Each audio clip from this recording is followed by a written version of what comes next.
তার একটি হলো প্রবাসীদের জন্য চমৎকার কিছু পরিকল্পনা আসছে। পরিকল্পনা নেওয়া হয়েছে, যদিও প্রবাসীরা এতদিন জানতো না, এখন সেই জিনিসগুলো সামনে আসবে। এটি একটি চমৎকার সুসংবাদ। এবার আসি আসল দুটি সুসংবাদের কথা। সেটি হলো, বাংলাদেশের ছাত্ররা সবাই মনে করছে ছাত্ররা ধীরে ধীরে অজনপ্রিয় হয়ে যাচ্ছে, তাদের হাত থেকে ফসকে যাচ্ছে নেতৃত্ব, মানুষের ভালোবাসা হারিয়ে ফেলছে। ৩২ নম্বরে আগুন দেওয়ার পর তাদের জনপ্রিয়তা আরো বেড়ে গিয়েছে এবং আবারও ছাত্ররা চালকের আসনে এসেছে। আরেকটি সুসংবাদ কি, পিনাকি ভট্টাচার্য এবং মাহমুদুর রহমান হয়তোবা উপদেষ্টা পরিষদে অন্তর্ভুক্ত হলেও হতে পারেন, খুব সম্ভাবনা রয়েছে। উপদেষ্টা পরিষদে অন্তর্ভুক্ত না হলেও সরকারের বিশেষ কোনো দায়িত্ব তাদেরকে দেয়া হতে পারে। তবে তাদের দুজনেই সরকারি দায়িত্ব নিতে রাজি কিনা আমার যথেষ্ট সন্দেহ রয়েছে। মাহমুদুর রহমান যথেষ্ট স্বাধীনচেতা মানুষ। এরকম স্বাধীনচেতা মানুষ আমি ব্যক্তিগতভাবে কোনোদিন কোনো নায়ক নায়িকার অটোগ্রাফ নেইনি, কখনো না। একজন মানুষের অটোগ্রাফ নিয়েছি, তিনি হলেন মাহমুদুর রহমান। অনেক সম্পাদকের অটোগ্রাফ নিয়েছি, পত্রিকার সম্পাদক অসংখ্য। আমার কাছে তাদের পত্রিকার সম্পাদকের পদটি আমার কাছে নায়কোচিত মনে হয়, ইন্টেলেকচুয়াল মনে হয়, আমার ভাবতে ভালো লাগে। যদিও আমার দ্বারা বা আমাদের মতো মানুষ দ্বারা কখনোই পত্রিকার সম্পাদক হওয়া সম্ভব না। মাহমুদুর রহমানের সাক্ষাৎকার নিয়েছিলাম আমি 2010 সালের সেপ্টেম্বর মাসের 23 তারিখ, প্রেস ক্লাবে দেখার সুযোগ হয়েছিল। এবং 2010 সালে মাহমুদুর রহমানকে যখন প্রথম অ্যারেস্ট করা হয়, আমি মাত্র কয়েকজন কিশোর যুবককে নিয়ে আমার লক্ষ্মীপুরে শহীদ মিনারে আমরা প্রতিবাদ করেছিলাম, যেদিন আমার দেশকে বন্ধ করে দেয়া হয়েছিল।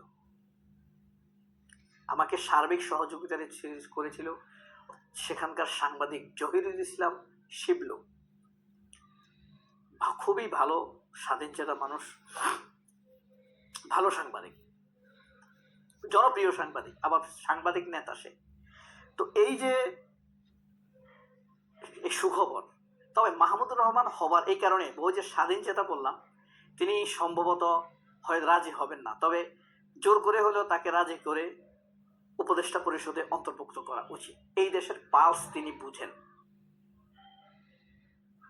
এই দেশের দুর্বলতা সফলতা তিনি জানেন, আর তাকে মানুষ অসম্ভব ভালোবাসে, দলমত নির্বিশেষে, ফ্যাসিবাদ বাদে। এখন কথা হলো, এই যে প্রথমত হলো প্রবাসীদের জন্য যে সুসংবাদগুলো আসছে, প্রথমত প্রবাসীরা কোনো সমস্যার সম্মুখীন হলে সরাসরি সেখানে একজন রেজিডেন্স কাউন্সিলর নিয়োগ দেওয়া হবে। সব দেশে যার যার সমস্যা হবে তাৎক্ষণিক তাদের সমস্যার সমাধান করার জন্য সংশ্লিষ্ট দেশের অথরিটির সাথে যোগাযোগ করবেন তিনি, তার কাজই হবে এটা। মানে প্রবাসীদের অনেক সমস্যা সমাধান হয়ে যাবে। আবার অপরাধী প্রবাসী আছে যাদের দ্বারা দেশের বদনাম হয়, ক্ষতি হয়, তাদের ক্ষতি হবে। অবৈধভাবে থাকে, অবৈধভাবে ব্যবসা করে, এদের দ্বারা দেশের বদনাম হয় না, তাদের দ্বারা তাদের ক্ষতি হলেও সার্বিকভাবে দেশের প্রবাসী বৈধ প্রবাসীর সংখ্যা অনেক না, 2-4-10 জনের জন্য হাজার হাজার প্রবাসী ক্ষতিগ্রস্ত হবে। এটা কি সুন্দর? এটা কি ন্যায়সঙ্গত? না, ন্যায়সঙ্গত না। এই সুসংবাদটি প্রবাসীরা পেতে যাচ্ছেন। প্রবাসীদের জন্য দ্বিতীয় সুসংবাদ, ভারত সাধারণত সৌদি আরব যায় 70,000-80,000 টাকায়, দুবাই, আরব আমিরাত, কাতার, বাহরাইন এসব দেশে যায় 70 থেকে 80,000 টাকায়। আর বাংলাদেশের থেকে চাইতে লাগে 4 থেকে 6 লাখ দেশভেদে। মালয়েশিয়াতে একটু কম, সৌদি আরবে একটু বেশি, দুবাইতে আর একটু বেশি, এরকম হতে পারে, কাতার একটু কম।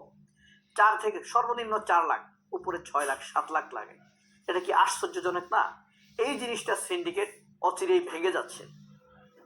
এটার জন্য কাজ করছেন স্পষ্টতর করে পিনাকি ভট্টাচার্য, ইলিয়াস হোসাইন। আন্তরিকভাবে কাজ করছেন। তো এই জিনিসগুলো সমাধান করার জন্য উদ্যোগ আরো আগেই শুরু হয়েছে, সেটা এখন শেষ পর্যায়ে আছে। পলিসি প্রণয়ন করা হয়েছে এর মধ্যে।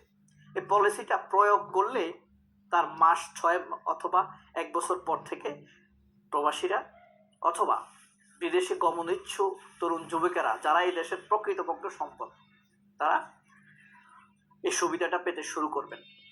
আপনি যতই বলেন আমাদের দেশে যত শিক্ষিত স্কলার, মেধাবী, বুদ্ধিজীবী যাই হোক না কেন, বুদ্ধিজীবীর মুখের কথা বাইর হবে না ভাই যদি প্রবাসীরা স্ট্রং না হয়।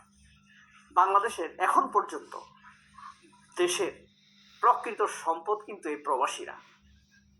আপনি যাই বলেন, এই প্রবাসীরা যদি ফিউজ হয়ে যায়, দেশের অর্থনীতি ফিউজ হয়ে যাবে, এখানে কোনো সন্দেহ নাই। আপনার কোনো আকুপাকুতে কাজ হবে না। এর কারণ কি, প্রবাসীদের বিকল্প ফরেন রেমিটেন্স আর্ন করার মতো আর কোনো বিকল্প শক্তি এখনো তৈরি হয় নাই। অনেকে খুব গালভরা অ্যাটিটিউড নিয়ে বলে কেন গার্মেন্টস আছে, ঔষধ আছে, এগুলো তো রপ্তানি হয়।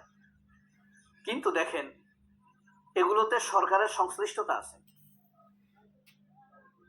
যে পরিমাণ তারা বিদেশ থেকে আমদানি করে গার্মেন্টসের পণ্য বানায়, সে রপ্তানি করলে দেখা যায় সমানে সমান হয়ে যায়। লাভ থাকে মালিকদের কিছু, তাও তারা ট্যাক্স ফাঁকি দেয়, সরকারের খুব একটা লাভ হয় না।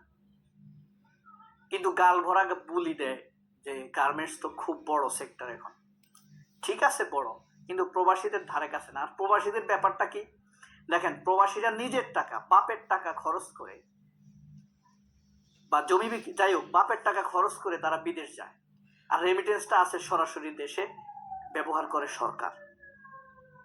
এই হলো ব্যবধান। প্রবাসীদের আশেপাশে কেউ নাই। এসব গার্মেন্টস সব আপনি বন্ধ করে দিয়ে, ধরেন গার্মেন্টসের যত শ্রমিক আছে সবাইকে যদি আপনি ওই যে এখন যে পলিসি প্রণয়ন করা হয়েছে 18,000 টাকা 80,000 টাকার মধ্যে করে সৌদি আরব পাঠাই দেন, তার চেয়ে কয়েক গুণ বেশি রেমিটেন্স আসা শুরু হবে এই দেশে। হয়তো এটা কঠিন, কিন্তু আপনি 1 কোটি যদি এবার পাঠান, দেখেন আমাদের ফরেন রেমিটেন্স ইনকাম দ্বিগুণ হয়ে যাবে। বুঝতে পারছেন? কিসের গার্মেন্টস আর কোথায় থাকবে?